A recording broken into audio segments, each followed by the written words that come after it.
네, 두 분과 함께합니다. 이재석 전 KBS 기자 모셨고요. 어서 오세요. 네, 안녕하세요. 미디어 오늘의 노지민 기자 모셨습니다. 어서 오세요. 안녕하세요. 네, 2주 만이네요. 네, 지난주에는 윤석열 전 대통령 헌재 선고 때문에 좀 한 주 쉬어갔고요. 2주 만에 뵀는데 바로 헌재에서 선고까지 나왔으니까 내란 관련 보도를 한번 좀 정리하는 이 시간으로 좀 가져볼까 싶은 생각이 좀 있습니다. 물론 그 내용 중에는 저희가 이제 미리 짚었던 내용도 좀 있을 텐데 네. 한번 총정리 개념으로 좀 이야기를 좀 꾸며가봤으면 좋겠는데, 근데 그 얘기 하기 전에 일단 파면 선고에 대해서 소감을 한 마디씩 좀 여쭙고 듣는 게 좀 나을 것 같은데 우리 이 기자는 어떻습니까? 글쎄요, 뭐 저의 소감 따위가 뭐가 중요하겠습니까? 따위라뇨, 무슨 말씀이세요?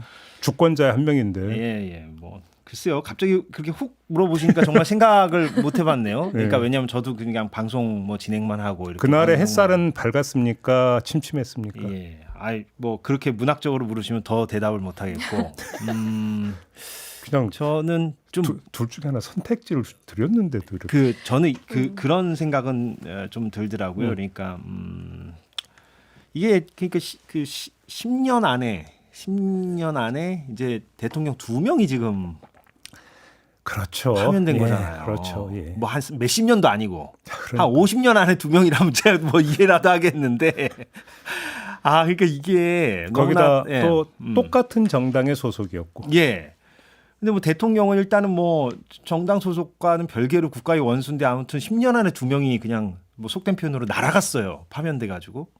이 대한민국 민주주의를 뭐 물론 상찬하는 외국 언론들도 있다고는 하지만 글쎄요. 그렇게 볼 수는 없을 것 같고 10년 안에 이렇게 2번이나 벌어졌다는 것 자체가 우리가 매우 뭐랄까 대통령을 뽑는 데 있어서 좀 뭔가 취약하다. 예, 이거를 좀 보여주는 것 같다는 생각은 들었어요. 예. 그러니까 선거를 통해서 걸러냈어야 되는데 좀 그게 좀 안 됐다 이런 말씀이시죠. 선거뿐만 아니라 뭐 평소에 언론 보도든 뭐 무엇이든. 예. 네. 그럼 이제 손가락론이 다시 나오게 되는데. 네. 노 기자는 어땠습니까? 그 선고 이뤄지는 날 안국역 앞에 있었거든요. 오. 이제 탄핵을 좀 촉구하는 집회 쪽에 있었는데, 그러니까 그걸 이제 선고하는 문장 하나하나를 들을 때마다 이제 현장의 긴장감이 느껴지잖아요. 그리고 딱 이제 파면한다라는 그 주문을 듣는 순간에는 굉장히 안도감이 들었지만 이제 그 다음부터 걱정이 밀려오더라고요. 이 다음에 어떻게 할 것인가. 네. 참 이 나라 걱정. 예. 네. 왜 나라 걱정에 국민 몫이냐 이거야. 그러니까. 그죠? 위장자들은 앵커는 뭐. 어떠셨습니까? 저는 방송하느라고 정신 없었습니다. 아니 저도 그렇게 그날은 쉬운 답변을 하는 방법이 있어요. 저도 그날은 방송하느라 정신 없어서. 그러니까 지금 사후적인 어떤 소회는 네. 어떻는데요? 저는 그 12월 3일 밤을 기억을 합니다. 그날 뭐 특집 그러니까 새벽에 계속 방송을 하고 마무리 멘트로 저는 그런 말을 한 적이 있었습니다.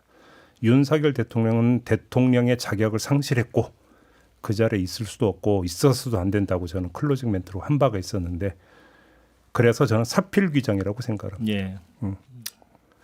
그때 했던 얘기의 연장선이다 이런 말씀을 좀 드려야 될 것 같고요. 내란 관련 보도 한번 좀 총정리해보는 시간을 좀 가져봤으면 좋겠습니다. 일단 이걸 하기 위해서는 대전제부터 다시 한번 살펴봐야 될 건데, 계엄의 위헌 위법성 내지 내란, 이 규정은 검증 사항인가 아니면 전제하고 들어가도 되는 사안인가? 일단 이거부터 한번 좀 우리 간략하게 다시 한번 정리를 해볼까요? 이 기자는 어떻게? 그러니까 이게 사실은 다 저희가 지난 넉 달간에 내란 사태가 계속되면서 이 코너에서 사실 다 한 얘기를 오늘 어떻게 보면 동어반복하고 총정리하는 시간이라고 저는 봐요. 예. 그래서 이 부분도 사실은 짚었습니다. 방금 전에 지금 그 앵커께서 그날 클로징 멘트로 그렇게 적극적인 어떤 논평성 말을 했다라고 회고를 하셨는데, 그 말 자체가 이미 언론에서도 이번 사안을 언론의 존립을 뒤흔드는, 뭐 더 나아가선 당연히 뭐 자유민주주의 체제를 뒤흔드는, 언론도 그 위에 서 있는 것이니까 네. 그것 자체를 부정하고 파괴시키는 것이라는 적극적 가치 부여, 평가 부여를 하는 거잖아요. 그러니까 김종배 앵커도 클로징 멘트에서 그렇게 적극적인 논평성 발언을 한 것이고, 네. 그 연장선에서 본다면 뭐 이 답은 명확하죠. 예. 이 자리에서 여러 번 말씀을 드린 것 같아요. 전 국민이 생중계로 다 지켜본 거의 현행범 수준 아니냐. 이게 검증이 뭐가 필요하냐 이런 말씀을 좀 드렸던 기억이 나는데 대전제가 그거죠. 노 기자 견해는 어떠세요? 그러니까 저희가 이걸 판단하기가 어려웠으면 검증을 하는 단계가 좀 오래 걸렸을 텐데 그렇죠. 네, 방금 말씀하신 것처럼 비상계엄의 요건을 충족하지 못했다라는 건 윤석열 대통령이 본인이 담화에서 말한 내용만으로도 우리가 판단을 할 수 있는 것이었고 네. 그 이후에 이제 증언 같은 것들도 굉장히 빨리 나왔기 때문에 이 어느 정도의 판단을 전제로 한 그 보도가 이뤄지기에 굉장히 수월한 환경이긴 했죠. 어떻게 보면. 그러니까요. 그렇게 그러니까 대전제를 깔고 들어간다면 기계적 균형. 그래서 12.3 계엄을 선포하고 거기에 가담했던 세력들의 주장도 하나의 의견과 주장으로서 존중돼야 되고 또 그 동일한 비중으로 전달돼야 된다는 얘기도 성립이 안 되는 거 아닙니까? 예, 그러니까 방송에서 유튜브 말고 이런 공중파나 이런 데서 계엄 자체를 옹호한 사람들은 다 줄줄이 하차했잖아요. 그렇죠. 뭐 고성국 씨라든가, 네. 뭐 배승희 변호사라든가. 예, 예. 어제는 이제 네. KBS 사사건건에서 서정욱 변호사가 이제 다음 주부터는 출연하지 않는 걸로. 아니 뭐 다 그래요? 다 끝나고 지금 뭐 하차하면 뭐 합니까? 그 네. 초기에 뭐 하차하든가 해야지. 이제 와서 뭐 그러니까 결국에는 파면 선고가 되는지 마는지를 뭐 보고 나서 결정했다는 건가요? 참 그것도 이해할 수 없는데. 그러면 아니 헌재 선고가 나올 때까지는 이게 그 저기 위헌 위법적인 거 아닌가에 대해서 판단 유보를 했다는 얘기밖에 안 되는 거잖아요. 예. 그게 말이 되는 얘기입니까? 그러니까 계엄령 자체를 뭐 옹호하거나 뭐 필요성을 이렇게 내비치는 사람은 아무튼 공중파에서 그렇게 배제된다는 얘기는 어찌 됐건 유튜브가 아닌 주류 언론에서는 그거를 기본적으로 대전제를 깔고 있다는 얘기가 되니까. 그렇죠. 예, 예. 뭐 그것도 하나의 뭐 현상 그렇죠. 방증이라 볼 수 그리고 있죠. 비상계엄 선포되고 나서 이제 탄핵 선고가 좀 오래 걸렸잖아요. 탄핵 소추안이 이제 의결이 되고 나서도 상당 기간이 지나가지고 파면 선고가 이뤄졌는데 선고가 이뤄지기 전에도 상당수 언론사가 이제 대선팀 같은 것들을 좀 준비를 했거든요. 근데 그럼에도 내부에서는 뭐 어느 정도 기각이나 이런 이야기들이 많이 나오다 보니 일말의 가능성을 염두에 두는 것 같다. 뭐 이런 분위기가 있기도 했고요. 헌재 관련 보도도 좀 이따 짚어야 돼요. 네.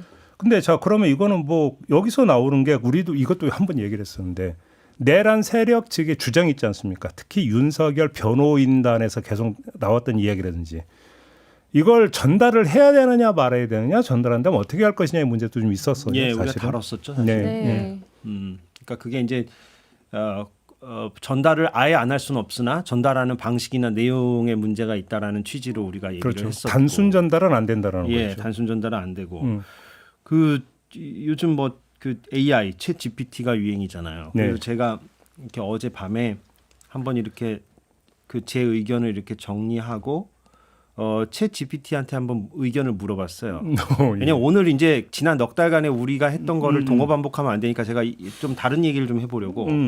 그랬더니 챗 GPT가 이제 자기 의견도 얘기하고 막 이러자 하잖아요. 근데 네. 그 중에 인상적인 이런 표현이 있더라고요. 챗 GPT가 하는 얘기입니다. 언론은 혐의자의 발언도 보도할 수 있다. 하지만 보도와 확성은 다르다. 오, 이런 표현을 쓰죠. 아니 챗 GPT가 네, 그래서 제가 물어봤죠. 너 이거 어디서 그대로 따온 거니? 아니면 네가 창작한 거니? 예. 솔직히 얘기해 봐라. 예. 그랬더니 또 굉장히 그 강변하더라고. 이거는 기존의 저널리즘 개념인 예. 확성기 저널리즘이라는 그 개념이 있잖아요. 메가폰 저널리즘이라고 예. 하는데 그 개념을 토대로 자기가 이렇게 딱 만들어낸 문장이지 어디서 뭐 언론 보도나 뭐 칼럼 같은 데서 똑 따온 게 아니라고 얘기하더라고요. 야, 확성은 안 된다. 네. 멋있는 표현. 멋있는 표현이죠. 그래서 제가 뭐 칭찬을 해줬는데, 그러니까 칭찬도 네, 근데 갑자기 또 경계심도 드는데, AI가 뭐 어마어마해요. AI가 제가- 이러면 어떻게 예, 진짜? 어마어마한데 예. 이 표현대로라고 볼 수가 있는 거죠. 과연 그 윤석열 측의 그 보도를 할 수는 있으나 네. 그 하는 행위들이 확성은 아니었냐. 한 큐를 정리해버려. 대단하죠. 우리도 펜을 부르지 말고 여기 챗 GPT로 이렇게. 예. 야, 그 방송 한번. 그 방송 그러면은 재밌겠다. 나중에 이제 진행자도 챗 GPT나 AI가 대체하는 건가요? 아니, 챗 GPT는 질문하는 사람이 있어야 돼. 잠깐만, 이거 지금 제 아이인데 어디서 도용하면 안 되는데? 그러니까 펜을 부르지 말고 제가 챗 GPT하고 방송을 진행하는 거예요. 제가 묻고 챗 GPT가 음성 대답도 되나요? 챗 GPT가? 되는 걸로 알고 있는데 아마. 돼요? 네. 우리 한번 실험적으로 한번 해볼까요? 또 하나 얘기해 볼까요? 방금 전 그 표현 말고 또 챗 GPT가 뭐라 그러냐면 인용했는가 아니면 그들의 서사를 확장했는가. 이거 엄청나게 멋있는 표현입니다. 이것도 예. 그들의 서사를 확장했다. 예. 멋있는 말들을 많이 학습을 한 것 같아요. 네. 비판적 보도와 평면적 인용 보도는 다르다. 뭐 이런 표현도 하고. 그러니까 대단해요. 챗 GPT 의견 동의합니다. 제가. 그러니까 이게 뭐 저희가 굉장히 여러 회 거쳐가지고 얘기를 했잖아요. 뭐 그냥 전광판에 띄워주는 보도하지 말고 평가랑 판단이 담겨야 된다. 뭐 이런 것들. 근데 어떻게 보면은 지금 요즘에 뉴스 유입되는 경로들을 좀 보면은 데이터를 보면은 이런 챗GPT 검색을 통해서 또는 이제 뭐 퍼플렉시티나 이런 AI 모델들 통해서 들어오는 경우가 많거든요. 근데 거기에 대부분 이제 기사들이 다 출처로 나오고 그걸 클릭해서 기사를 보게 되는 경우가 많아요. 근데 그런 걸 보면서 이 예를 들어 뭐 윤석열 전 대통령이 하는 주장들이 어떤 점에서 잘못되었는가라는 근거를 남기는 게 앞으로 더 많이 중요해지겠다. 그냥 그대로 전달만 한다면 그 주장만 검색이 돼서 나올 것이고, 그렇죠. 네, 이걸 검증을 한 기사들이 많이 나온다면 그만큼 그런 진실에 가까운 보도들이 근거로 많이 남을 것이니까 네, 되게 중요하겠다는 생각이 더 많이 들죠. 지금까지 뭐 얘기는 그러니까 우리가 이제 그 이전에도 몇 번 짚었던 부분이니까 이제 확인하고 넘어가는 걸 하고. 요 부분들에 대해서 좀 얘기 좀 해야 될 것 같아요. 이제 헌재 선고가 나오기까지의 그 지난한 과정, 사람들의 가슴을 졸이게 만들었던 과정에서의 보도는 어땠는가? 그리고 돌아보건대 어떠했었어야 되느냐라고는 문제가 있지 않습니까? 어떻게 보십니까? 근데 일단 대전제는 8대 0으로 나온 다음에 사후적으로 이 결과를 가지고 과거의 분석들을 결과론적으로 비판하면 너무 야박한 일이 될 것 같고요. 일단 그게 대전제 1. 대전제 2는 어찌됐건 헌재가 선고를 매우 비상식적으로 늦춰왔던 것도 사실이고 저는 개인적으로 그게 이재명 대표의 2심 선고를 보겠다는 의지가 반영된 것으로 보입니다. 그 헌법재판관 일부에 예. 누군진 모르겠으나 네. 그렇게 뭐 이것도 내피셜이죠 물론 추정이고 쉽게 하면 이제 지연술은 있긴 있었다. 있긴 있었다고 저는 보는데 거의 확신하는데 근데 뭐 그건 입증할 도리는 없는 것이고 네. 근데 아무튼 헌재가 그렇게 비상식적으로 시간을 늦춰왔던 거는 사실이니 그 사이에 조바심을 가진 여러 시민들이 이런저런 추측을 하고 또 이른바 지라시가 돌고 또 이런 시사 프로그램들에서 뭐 언론인이나 뭐 논평가들이 이런저런 시나리오를 궁리하는 것 자체는 저는 이해해요. 그러니까 이것도 대전제 2입니다. 2. 그런데 이제 이런 건 있죠. 좀 이것도 사후적인 비평일 수도 있으나 좀 돌이켜 보면 그런 시나리오를 얘기하는 것들이 다 취재에 기반한 게 아니라 정말 말 그대로 뇌피셜이었잖아요. 아니, 헌재 내부를 취재할 수 있는 사람은 단 한 명도 없었기 때문에 취재 자체가 안 됐죠. 취재 자체가 안 되니까 이 시나리오든 저 시나리오든 간에 긍정이든 부정이든 간에 다 그냥 하나부터 열까지 다 뇌피셜이었단 말이에요. 네네네. 그런데 그런 뇌피셜에 기반한 그런 추측들이 사실은 지금 현실을 만들어낸 측면이 있지 않는가. 그러니까 현실을 반영해서 추론하고 추측하는 게 아니라 현실을 반영할 도리가 아무것도 없으니 차단돼 있으니 이런저런 시나리오를 제출했고 그 시나리오들이 오히려 현실을 막 구부리고 현실을 좀 더 힘들게 그러니까 사람들을 더 에너지를 소모하게 만들지 않았나라는 생각은 사후적으로 들죠. 이게 그 헌재가 생각보다 선고하기까지의 기간이 길어지니까 아마 그때 보도할 수 있는 아이템은 왜 길어지느냐잖아요. 근데 사실상 그 왜 길어지느냐를 설명할 수 있는 기사를 쓰기는 어려운 상황이기 때문에 그래서 아마 이런 가능성도 있고 뭐 저런 가능성도 있을 것이다 이런 추정 보도가 언론사를 막론하고 많이 나왔는데 문제는 그런 추정을 전제로 하고 기사가 이어지는 경우들이 좀 있었다라는 걸 좀 짚어볼 수 있을 것 같고 그리고 그 차성한 서울시립대 교수가 그래도 좀 좋은 보도들 같은 것들도 추려서 SNS에 올리고 이런 것들도 있었거든요. 그래서 뭐 대표적으로 뭐 문화일보에서 뭐 8인 체제 헌재에서 5대3으로 기각한 적이 없다. 대부분 8대0 선고를 했다. 이런 보도를 한 거. 그리고 이제 MBC에서 뭐 석방후 구속 취소 즉시 항고에 대해서 대법원 결정례 같은 거를 발굴한 것들. 뭐 이런 보도들은 선고의 그런 판단을 선고를 기다리는 동안에 분석을 하고 취재를 해서 나올 수 있는 뭐 괜찮은 보도들이다. 뭐 이런 식으로 평가가 있었죠. 그런 보도들은 좀 일종의 토대가 있는 거잖아요. 데이터가. 네. 저는 여기서 각을 약간 틀어서 헌재가 원인 제공한 측면도 좀 짚긴 짚어야 된다고 저는 생각을 해요. 그럼요. 왜 그러냐면 왜 이렇게 늦어지느냐. 자, 늦어지고 있다라고 하는 그 1차 판단이 먼저 있었고 그러면 두 번째로 그럼 왜 늦어지는 데가 2차 판단이에요. 그런데 늦어지고 있다라는 판단의 근거가 어디에 있었냐면 헌재에 있었어요. 정영식 주심이 최우선으로 다루는 것이 너무나 당연하다는 듯이 법정에서 이야기를 했고 그래서 언론 저도 방송에서 그 얘기를 했어요. 그거는 주심 재판관이 최우선 중대성이 있기 때문에 최우선으로 다루겠다고까지 했는데 나오는 걸 보니까 아니니까 그럼 도대체 뭐냐 이렇게 갔던 거잖아요. 그럼 저는 최소한 이것에 대한 헌재의 중간 과정에 있어서 설명은 있었어야 된다. 예. 사실은. 그렇죠. 그래서 그 질의를 했을 때 헌재 측에서 입장이 없다라는 식으로 일관을 했거든요. 그러니까요. 근데 최소한 그 설명에 대해서 언론에서 좀 요구를 하고 이런 것들이 좀 이뤄졌더라면 그러니까요. 입장이 없다보다는 그래도 한 발 더 나아간 입장이 나왔을까? 뭐 이런 지나고 나니까 있는 생각인데요. 아니 네. 저도 동감은 하는데 또 현실적 고민은 있죠. 헌재가 어느 수준까지 현재의 상황을 밝힐 수 있느냐. 네. 예, 그게 이제 그게 참 절묘한 선이 필요한데 음. 그게 쉽지는 않죠. 아니 그러니까 그래서 뭐 평의해가지고 지금 여기까지 왔다라는 걸 이야기하는 게 아닌 거죠. 그러면 이른바 선입 선출도 아니었기 때문에 그러면 그러면 돌려서 공부할 수 있는 부분도 있어요. 한덕수 건을 먼저 했던 분이 이런 이유 때문이다. 그럼 최소한 돌려서라도 설명할 수 있는 부분이 있었다라는 거거든요. 근데 그냥 모르쇠로 일관했던 부분들 이것도 좀 제가 볼 때는 짚어야 된다. 왜 그러냐면 그 공보 기능의 문제. 특히나 국민의 알 권리라고 하는 것들을 우리가 거의 뭐 약방의 감초처럼 그 개념을 쓰지만 요번처럼 국민의 알 권리가 정말로 많이 그러니까 그 알 권리 요구가 많이 폭발하고 절실했던 게 있었습니까? 그러면 거기에 대해서 헌법재판소도 일정하게 국민의 알 권리에 부응해서 그 헌재의 어떤 그 원리상 안 된다 하더라도 최소한의 범위 안에서 설명은 있었어야 되는 거 아니냐. 저는 개인적으로 그렇게 생각하거든요. 특히나 자신들이 밝혔던 최초 단계에서 밝혔던 사건 처리의 원칙이 달라졌기 때문이라면 그건 밝혔어야 된다. 저는 그렇게 생각하고요. 또 한 가지는 아까 우리가 대전제로서 자 이거는 내란으로 규정할 수 있느냐 위헌 위법적 계엄으로 규정할 수 있느냐 규정할 수밖에 없었고 규정했다라고 한다면 여기서 그러면 이제 두 번째 문제가 짚을 게 논평 기능이 있어요.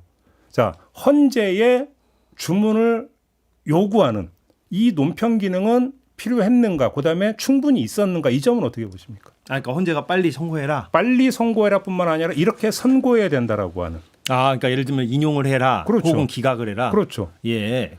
근데 언론이 그 단계까지 이제 할 수 있겠는가? 왜 그러냐면 제가 이걸 여쭤본 이유는 뭐냐면 우리 언론이 특히 사법의 문제에 있어서는 무조건 관찰자의 관점만을 계속 유지를 해요. 네. 근데 그 관찰자의 관점을 유지하는 이유는 뭐냐면 사건의 실체적 진실이 아직 확인이 안 됐기 때문이라고 하는 이 전제가 깔려 있는 거예요.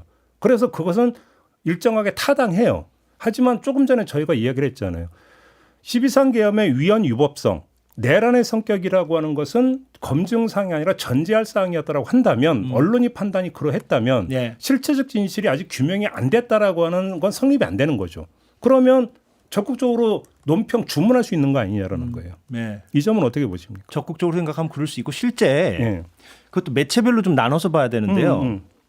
가령 진보 성향의 신문 매체는 사설을 통해서 인용이 마땅하다라는 입장을 밝혔죠. 사실은 사전에 이미. 예를 들면 뭐 경향신문이나 한겨레 같은 경우는 조속히 헌재가 그 그렇죠. 선고를 해가지고 윤석열 대통령을 파면해야 한다. 이런 식의 사설을 밝혔기 때문에 8대 0해야 된다도 뭐 했고. 그 지금 앵커께서 말씀하신 그런 문제 의식을 충분히 표출을 했는데 문제는 또 공중파 방송이 그렇게 할 수 있느냐?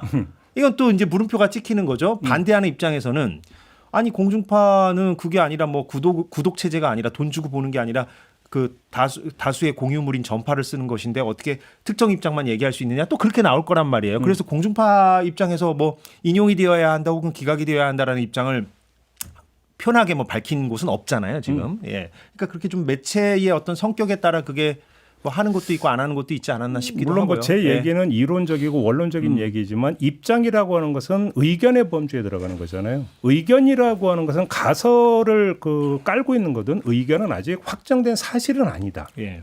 그래서 의견이다. 이게 이거거든요. 근데 제가 그래서 아까도 말씀을 드린 게 그거예요.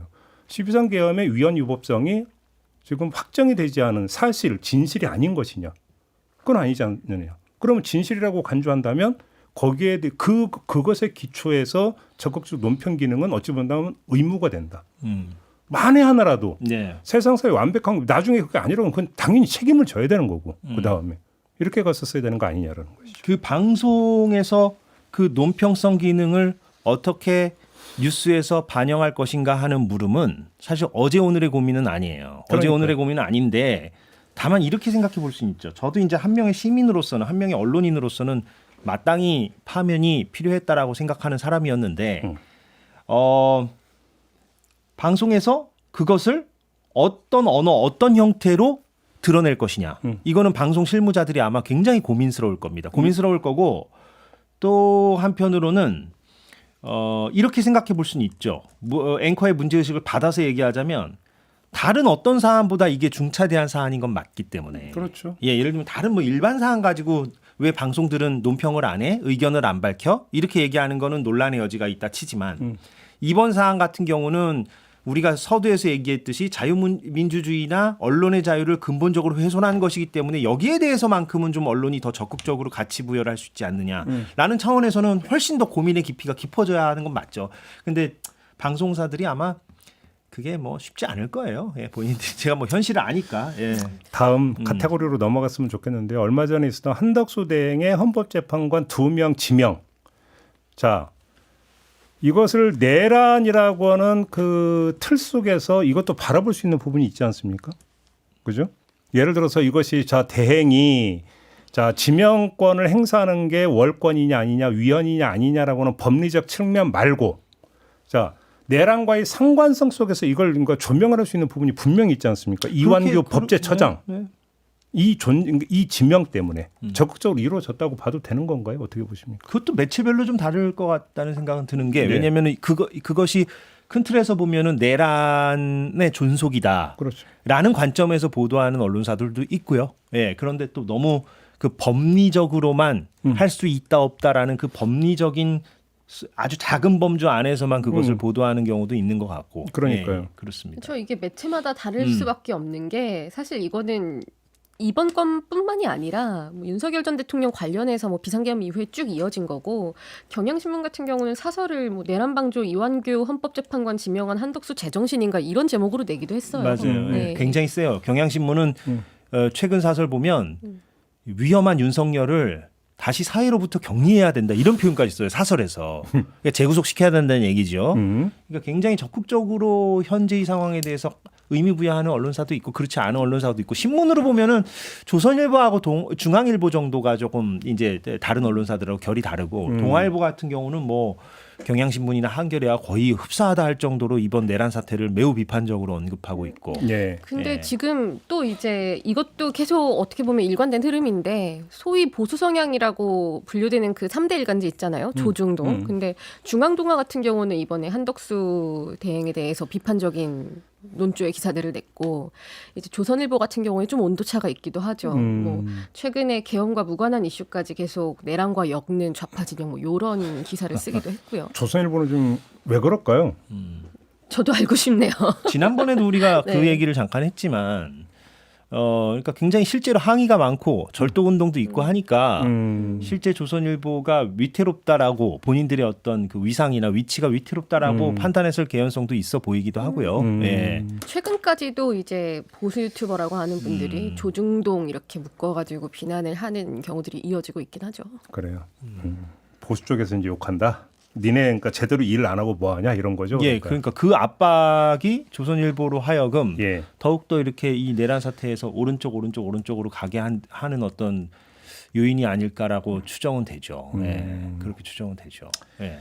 알겠습니다. 자 마지막으로 자 윤석열 전 대통령에 대한 파면 선고는 나왔습니다. 근데 이게 끝이 아니지 않습니까? 결국은 이후의 과제가 무엇이냐 그리고 무엇을 해야 될 것인가에 대해서 이제 조금씩 진단 보도들이 좀 조금씩 나오는 것 같긴 하더라고요. 근데 아마 그게 본격화되진 않을 거예요. 바로 조기 대선이라. 그렇죠. 네. 이게 대선의 맞아요. 소용돌이 안으로 다 들어가기 때문에 네. 예, 그게 이제 차분하게 그렇게 짚는 게 예. 최근에 뭐 중앙일보 보니까 과거의 에피소드들을 이렇게 보도를 하더라고요. 매우 흥미로운 에피소드, 비하인드 스토리, 뭐 그 대통령 부부를 둘러싼 네. 각종 일화. 근데 네. 이게 사실은 다 검증되는 건 아니고 사실 당사자인 대통령이 아니죠. 이제는 윤석열 씨 부부가 만약에 이거 뭐 근거 있냐라고 항의하면 또 이렇게 언중이도 갈 수 있는 사안이에요. 사실은 제가 볼 때는. 네. 그런데 저는 그걸 보면서 어떤 생각이 들었냐면 왜 이제 와서 이제 이런 얘기들을 하냐. 이제 다 이제 파면되고 나서 대통령이 그러니까 그때 이런 일이 있었지 이렇게 야사를 전하듯이. 그러니까 뒷담화지. 예, 그러니까. 뒷담화, 야사를 전하듯이 이렇게 하는데 네. 그거를 현직일 때는 물론 하기 쉽지 않죠. 그런 것들을 예, 제가 현실적인 얘기 하겠습니다. 뭐 언론적인 얘기 안 하고 현직일 때 쉽지 않겠지만 현직일 때 그런 형태로 보도는 안 하더라도 무언가 좀 제어하고 비판적인 차원에서 이 대통령을 제어하는 차원에서 보도는 할 수 있잖아요. 예, 꼭 이렇게는 보도 안 해도. 근데 그런 거를 과연 중앙일보가 얼마나 적극적으로 했는지는 좀 물음표가 찍혀요. 그러니까 예를 들어서 네. 이런 게 있을 수가 이것도 이제 그러니까 기술적인 부분이 현실적인 영역에서 그러니까 정면에서 스트레이트로 이런 일이 있었다라는 폭로성 스트레이트로 가져가기가 힘들다면 힘들죠. 예. 우회적인 방법은 얼마든지 그러니까요. 모색할 수 있는 네. 거잖아요. 예를 들어서 칼럼에 녹인다든지 그렇죠. 그렇죠? 우회적인 방법은 얼마든지 그러니까 기술상으로 할 수 있는데 얼마나 그걸 적극적으로 했느냐는 또 평가의 대상이 되는 맞는 거죠. 말이에요. 그런 예. 점에서. 예. 근데 이제 윤석열 파면 이후에 무엇을 할 것인가에서 사실은 공론의 영역에서 하나 제기된 게 있긴 있었어요. 개헌. 그건 어떻게 평가하십니까? 먼저 말씀해 주십시오. 그 개헌에 관련해서 우원식 예. 의장이 이야기했던 네. 어떤 그 동시 투표 화두를 던졌고 예. 거기에 대한 보도가 막 쏟아져 나왔잖아요. 그건 네. 어떻게 네. 평가를 하세요? 개헌에 대한 보도를 어떻게 평가하냐고 그렇지. 물어보시는 거죠. 아 근데 이게 자꾸 매체마다 다르다고 평가를 할 수밖에 없는 게 근데 기본적으로 많이 두드러지는 건 이 개헌론을 중심으로 해서 저희가 통상적으로 항상 보는 정치 보도의 양상이 많이 두드러지고는 있죠. 이 개헌론이 불거지고 나서 이제 뭐 야권 내에서도 뭐 분열이 있다는 식으로 나온다거나 뭐 이런 쪽으로 많이 초점이 맞춰지는 것 같고 그리고 지금 현실적으로 뭐 개헌을 위한 동시 투표가 이뤄지기 어려운 지점이 있기 때문에 뭔가 깊이 있는 분석 보도에 많은 에너지를 쏟거나 뭐 보도의 양을 집중하거나 이러지는 않는 양상이지 않을까 뭐 이렇게 보입니다.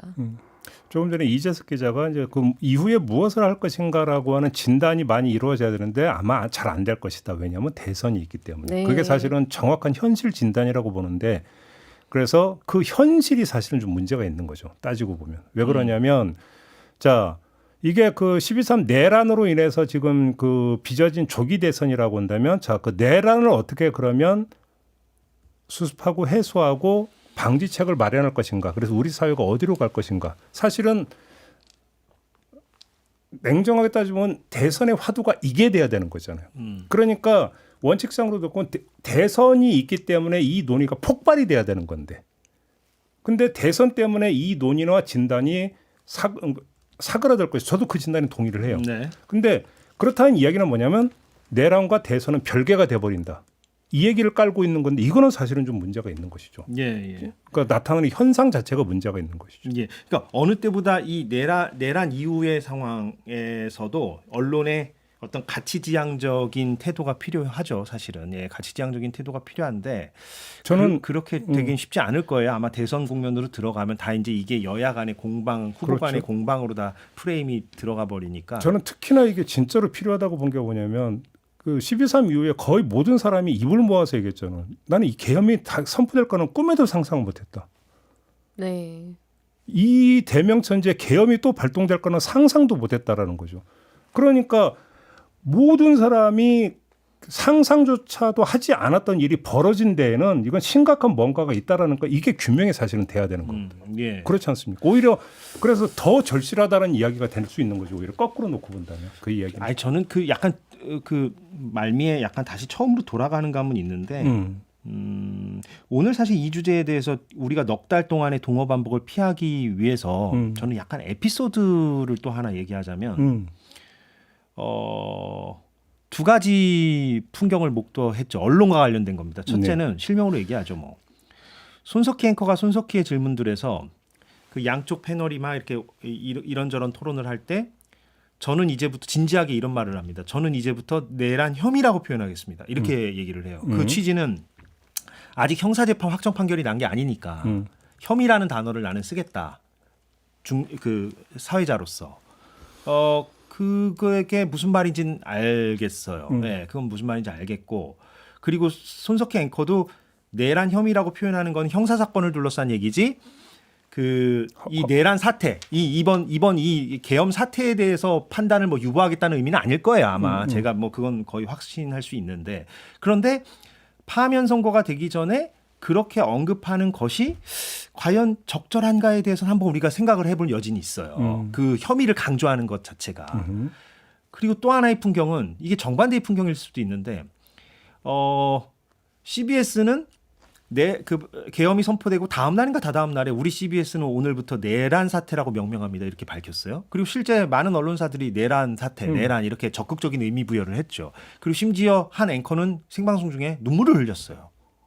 감정이 격해져가지고 생방송 도중에 CBS 앵커가, 이건 실명을 얘기하지 않겠습니다만, 그러니까 제가 말하려는 거는 이 두 가지의 풍경을 저는 보면서 이런 고민을 했어요. 고민을. 누가 옳다 그르다를 얘기하는 건 아니고, 저도 생방송에서 눈물을 흘릴 생각은 전혀 없고, 형사사건에서 혐의라는 표현을 최종 확정 판결 나기 전까지 표현하는 게 맞다라고 저도 보는 편이지만, 어디까지 우리가 적극적인 의미 부여를 할 것이냐, 언론이. 이 사태는 정말 초유의 사태고 정말로 듣도 보지 못한 상황이 벌어졌는데, 네. 여기에 대해서 언론이 얼마만큼 의미 부여, 가치 부여를 할 것이냐, 녹여낼 것이냐, 보도에, 이거는 계속해서 곱씹어 봐야 되는 숙제다.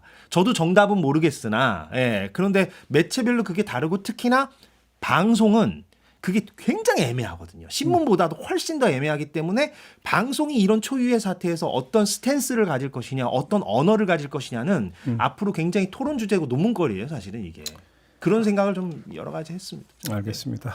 일단 뭐 적극적인 명명을 한 언론사들과 그렇지 않은 경우가 구분이 되는데, 대체로 그 보도의 논조와도 연동이 되죠. 그렇게 한 경우에는. 그리고 방송 같은 경우에는 아무래도 심의를 의식하지 않을 수가 없고, 그렇기 때문에 뭐 추후에 이 문제도 좀 더 적극적으로 논의가 되고 좀 제도 개선이 필요한 부분이죠.